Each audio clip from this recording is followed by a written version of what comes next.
welcome to this edition of the Simsbury Woman. Thank you so much for joining us today, and I'm extra excited to have with us Karen Jarmoc, who is the Executive Director of the Connecticut Coalition Against Domestic Violence. Thank you so much for being with us, Karen. Thank you for having me.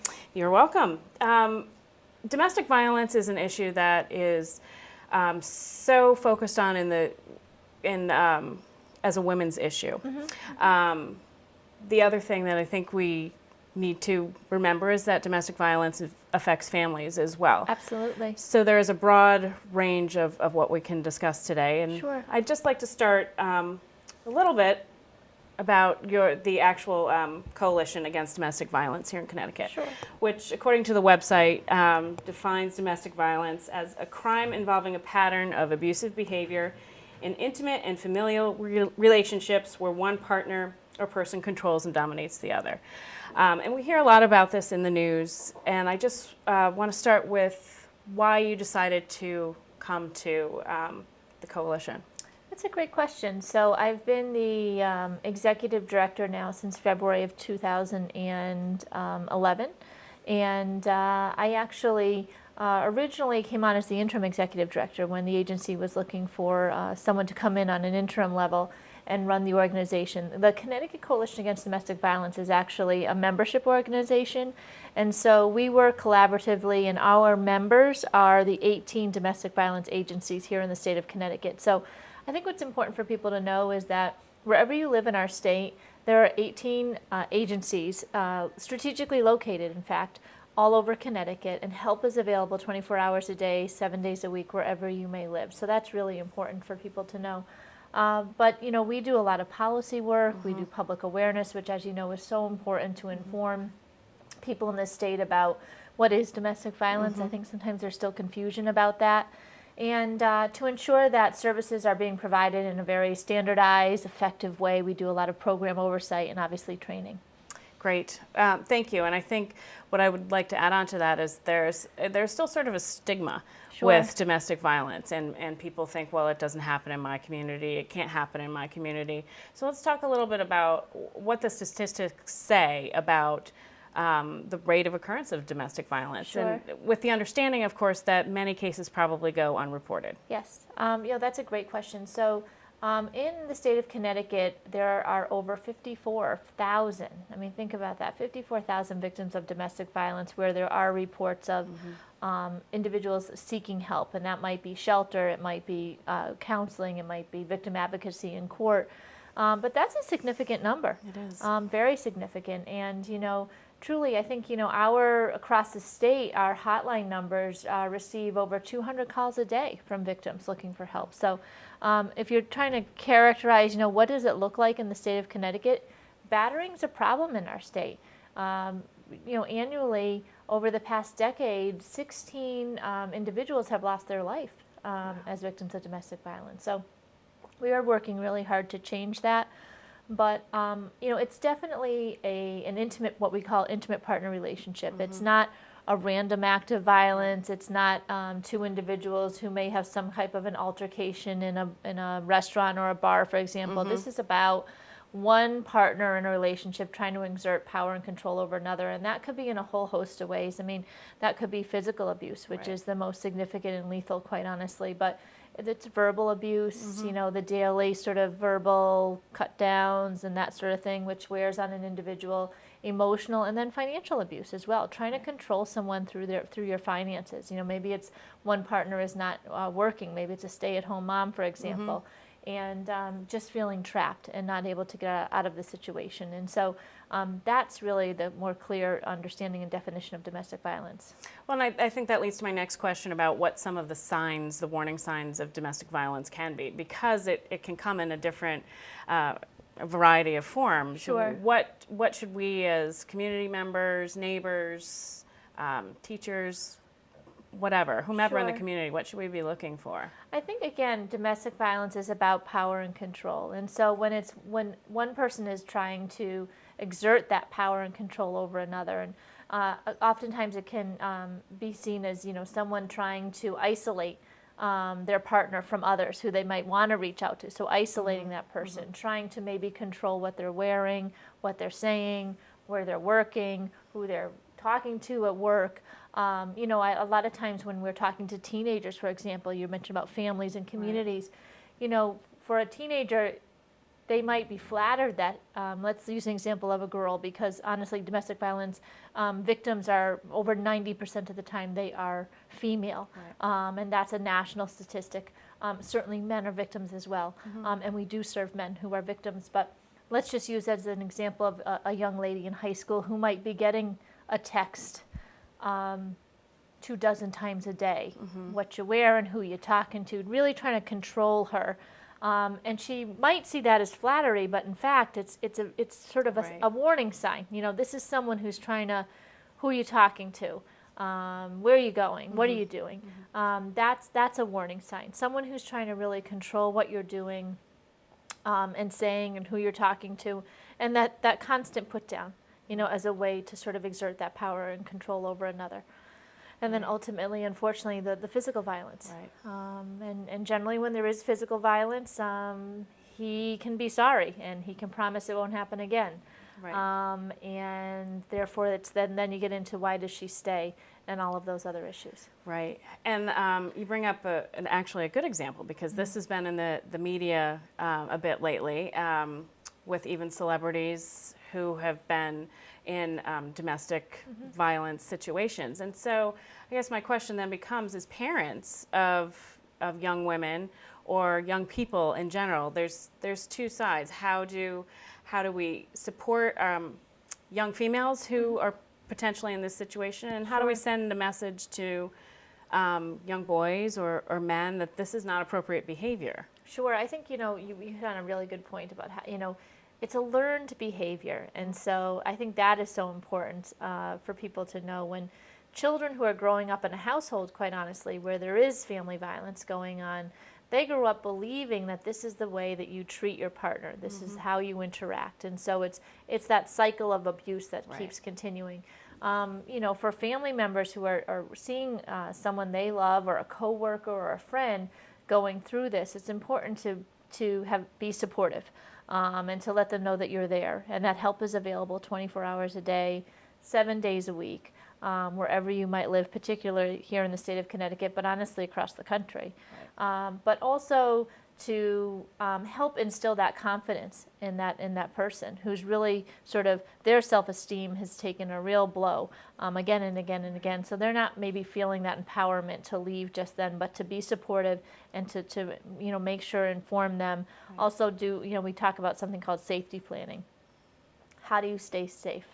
You know, is it that you make sure that you're not always going the same route to work? Is it make sure that you let your coworkers know? There's a whole host of ways to stay safe, and it's important to talk with a counselor and talk about how you do that.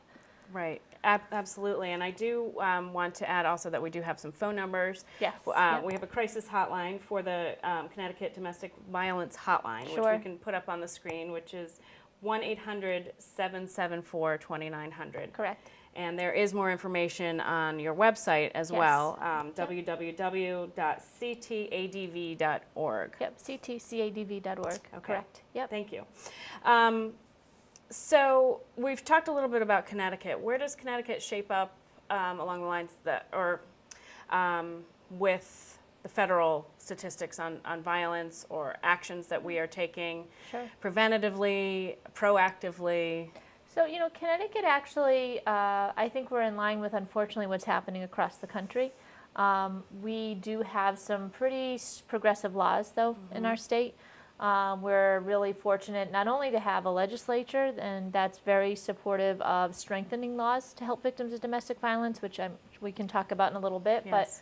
But we also have a federal delegation that's, you know, all on board with what we call the Violence Against Women Act, and ensuring that we reauthorize that act. And that actually is a huge host for our funding stream and a lot of the coalitions across the country. And so Connecticut fares well, quite honestly. You know, we still have a significant problem in our state, but I feel that we have the mechanisms in place and the measures there to protect victims.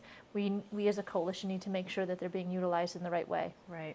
And now, in your role as the executive director of this coalition, what has been your role on the state level? I know you've there's been some laws that strengthen to legislate strongly for victims of domestic violence and raising awareness. I know Governor Malloy was just recently involved in signing something new into law. So let's start there, and then we can move on to the federal delegation as well and your advocacy in Washington. Sure. So Connecticut actually, I think, is the only state in our nation that has had a speaker's task force on domestic violence. So what this has been is a real specialized focus. It was the wisdom of Chris Donovan, who's currently our Speaker of the House, to create this task force 4 years ago. And May Flexer, who's a state rep from Killingly, chairs it, and they have done some really meaningful work and really changed a lot of how we do things here in Connecticut to help victims. In particular, this most recent session, for example, restraining orders used to only be up to 6 months. And when you're talking about a court system where you get the restraining order and then within 2 months you have to go back and fill out the paperwork and go before the judge, it's really just creating a real obstacle for victims to stay safe. And so as of October 1, which is right around the corner, they're up to a year. We also created a model policy for law enforcement, which is huge here in Connecticut. I mean, we're talking about all law enforcement having to follow the same model policy, whether you're in Simsbury or Hartford or Killingly. And what we found when we had a task force that studied this issue that I co-chaired with Representative Flexler is that our state police, our municipal police, they're all being trained differently. And so what we're trying to now ensure is there's a minimum standard. So it doesn't matter where you live, the response is the same. And that's very important. Then also, as of October 1st, each law enforcement agency, so your Simsbury Police Department, for example, must have one officer designated as your domestic violence liaison. And that person will have more of a specialized expertise. So very, very meaningful, steps and measures that we're taking here in our state to keep victims safe. Indeed, because we can have these laws, but how they actually trickle down to municipalities or communities really will make the difference for potential victims, I would imagine. Sure, and I think that is our role as the state coalition.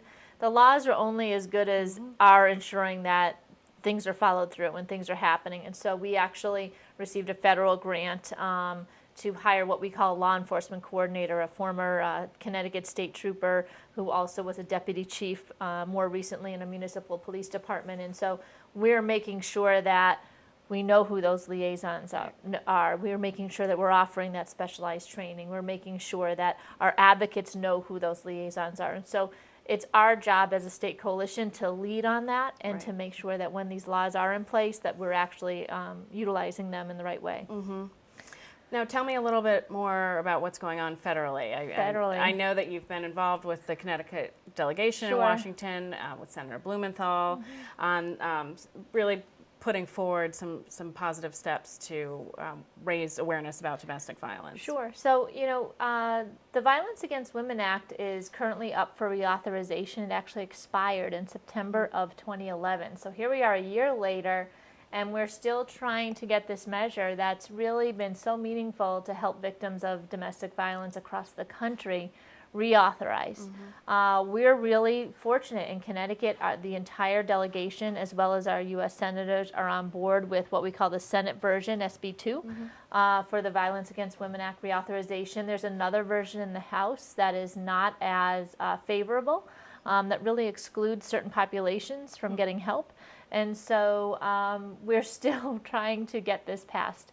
And if, it sounds odd when we're talking about violence against women, we're talking about hundreds of thousands of victims across the country. So here in Connecticut, though, we have a very strong delegation firmly supportive of this issue, which is so important. I go to Washington probably twice a year to have those kinds of meetings to make sure that we're keeping Connecticut out in the forefront and the work that we're doing and the importance of getting this legislation passed. So I'm hopeful this fall that we'll see passage, and we'll be working hard on that. We're talking about doing an event or a roundtable with Congressman Larson come October, and we'll just continue to press ahead. Well, that seems to be the key with any advocacy or awareness campaign. You really need to keep talking and keep it at the forefront of people's minds. So I'm glad to hear that that's exactly what you're doing. Yes. So let's step back a minute and talk about where victims can go here in Connecticut. What does the local resource or the statewide resource scenario look like when a person is seeking help? Sure. So when your person is seeking help, there's a whole host of ways, obviously, that victims come for help. But just to back it up a little further, what's really been driving our work over this past year is some very, what I found, alarming statistics. So in Connecticut, we have something called a Domestic Violence Fatality Review Committee, and that's an organization, it's a committee made up of individuals from different constituencies, whether it's law enforcement, the state's prosecutor's office, victim services. It's led by our organization, and they take a very comprehensive look at homicides in our state as a result of domestic violence. Okay. It's not meant to place blame, but it really helps us to understand how can we do better. Right. And so what these most two recent reports have found in 2011 and 2012 is that victims who were murdered were not aware that help was available. They didn't know where to get help. Their families did not know where to get help. Their co-workers were unaware. And then even this year, what we focused on as well is that there are always these what we call precipitating factors. There are some very dangerous times within an intimate partner relationship where there's domestic violence. When a victim leaves is the most dangerous time for that person. When there's a court date, when there's a child custody issue. And those are the times when we try to stress to family, friends, co-workers, that is the most dangerous time for that individual. And so when you say help is available, yes, help is available 24/7. So there are 18 agencies across Connecticut. There are shelters associated with all of those agencies. There are counselors who can talk to that victim about how do I stay safe. Right. And when we talk about the crisis hotline, you don't have to be in a crisis. That phone number, the 888-774-2900, that links you to your nearest domestic violence agency. So if you're calling in Simsbury, it likely links you to Hartford. If you're calling from Waterbury, it's going to link you to Waterbury. But what that does is that puts you immediately in touch with a counselor, but also you don't have to be in a crisis. You might just want information. You might be wanting to talk to someone. You don't have to wait until it bubbles to that surface. Does that make sense? Absolutely. And all of these services are free. There's no charge for this. There's no healthcare reimbursement, nothing like that. Okay. So for victims to know, they can call that number and with one question or with 20 questions. So could I call that number if I am thinking that someone that I know is in trouble? Of course. To get more information about how to support that person. Absolutely. Okay. And that's what it's there for. It is I almost think sometimes we should call it a helpline, because really that's what it is. It's a hotline, but it's a helpline. Right. To know that, and again, when I had mentioned earlier, we probably get all over the state probably about 200 hotline calls a day from victims. That's significant. And so, but you don't have to be in a crisis. You can be that family member or friend or coworker, as well as the victim, and call and ask questions. What resources are available? Where can I get help? And who do I get on the phone when I call that number? When you call that number, you will always be speaking with what we call a certified domestic violence counselor. So that's part of what we do at our state coalition and some of our member programs as well. Great. It's someone who's specifically trained to work with victims of domestic violence. So you will be, there's no one answering those phones who's not a certified domestic violence counselor. Okay. And on the website, there are a number of training opportunities Yes. that I saw offered throughout the state. So can we touch on that a little Sure. bit? Yeah. Because you're training a diverse group of people for diverse reasons Sure. as well. So Yeah. what can We've really broadened our training. Since I came, I really, from my perspective, saw a need to really share our expertise with not just our membership, but also other constituencies throughout the state of Connecticut. So we do a lot of training for what we call our members, and those are advocates who are working within agencies. We're doing actually 2 full-day trainings today and Thursday on a whole series of things that are important for those advocates to know and understand. But we also do training for law enforcement, for people who work within state agencies, for individuals who are lawyers or guardian ad litems. And so we're just wanting to ensure that this expertise is shared with those individuals who might be coming in contact with a victim, especially at a critical time, Right. so that they have the ability to help that victim in the best way possible. Right. And as you said earlier, this is also of sort of reframing behaviors and the again stigma that has been around domestic Yeah. violence. That I would imagine that moving forward, you want to try to incorporate that and changing views on what that negativity around domestic violence, the shame around it perhaps, and the adverse effects it does have on families through raising awareness and bringing these trainings into your Absolutely. communities. Yeah, absolutely. I mean, we really also, part of what we do is try to host events throughout the year so that, on various issues that we think are important. We partnered with the judicial branch in the Connecticut Bar, and there were a lot of lawyers and prosecutors in the room that day. We're doing an event with the judicial branch again, and doing a roundtable on what we call the GPS monitoring, where that's the ankle bracelet, and just informing people about that, and also it gets us an opportunity to talk about lethality. So we try to ensure that we're doing these kinds of things and bringing focus to those issues which are important to victims and which strengthen our laws, and we work very collaboratively in order to do that. There are so many branches of communities that affect this issue, so yeah, absolutely. You have to stay on top of all of them, Absolutely. I would imagine, which is... even just community organizations, Right. Making sure that those community organizations, especially not just the English speaking, but, Spanish speaking and other languages, Right. we're trying to break down those barriers to service. What is it that keeps victims from accessing service and from getting help? Because again, when we look at those reports that I talked about earlier, we're not reaching everyone just as we need to, and we need to do a better job. Right. Now, October is Domestic Violence Awareness Month. Yes. So what kinds of things do you have on tap locally? We have what you'll see happening in October is two things. One is each of the 18 domestic violence programs will likely do events on their own. And so that's important work that they do with their communities and partnering with those community organizations to spread awareness and to bring focus to what they do in particular. And then from a statewide level, what you'll see us doing is trying to really re-emphasize those more broad key messages about lethality and precipitating factors to lethality and how to get help. And we will probably host what we call Purple Tie Tuesday. Purple is the color of domestic violence, so we work to use that as a way to spread the word. So those are the kinds of things that we'll be doing, but there will be a lot in the public eye about domestic violence during that month. Good. Well, we will be looking for that for sure here in Simsbury and around the state.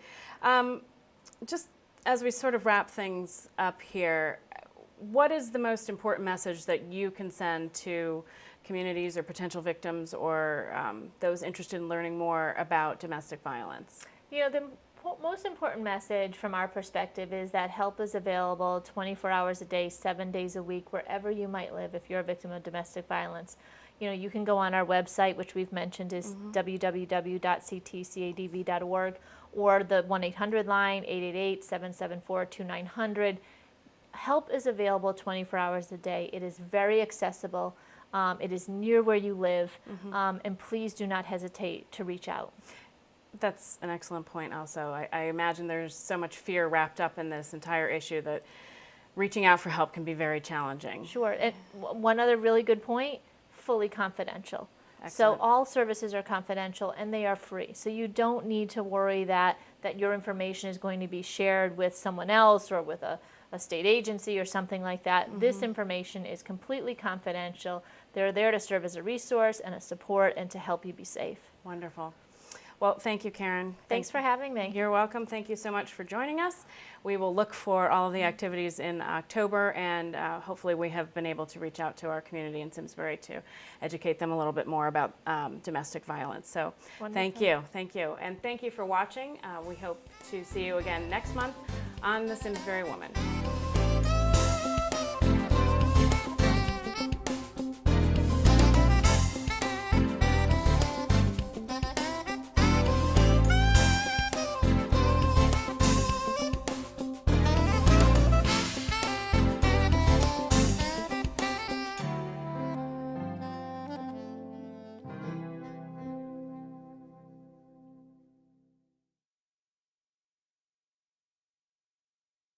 Funding for Simsbury Community Television is provided in part by contributions from viewers like you. Thank you.